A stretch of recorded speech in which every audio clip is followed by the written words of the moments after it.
because next week we're going to hear from people that were related to the Kid Cudi allegations that he stated in terms of breaking and entering and the alleged And the car. the arson. Well, let's talk about that actually, because Kid Cudi, we finally saw photographic proof that someone Yeah. bombed his car, and he alleges it was Diddy, but we still haven't seen any evidence of that. So, how relevant is his testimony?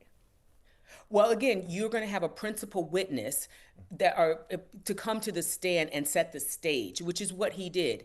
And so next week, you are going to hear from one of Diddy's associates that actually made the phone call, the alleged phone call to Kid Cudi and said, "Hey, Diddy is in your house." So it is relevant in terms of, there is no eyewitness. There was no eyewitness to the alleged arson. There was no eyewitness to the alleged breaking and entering. But again, you have circumstantial evidence, and it is up to the prosecution to go ahead and establish what this man is saying is truth. And so I would assume that that is what they will bring the former Combs employee to the stand to testify and to corroborate. Yes, I made that phone call, and yes, so the jury, again, this is a question for the jury.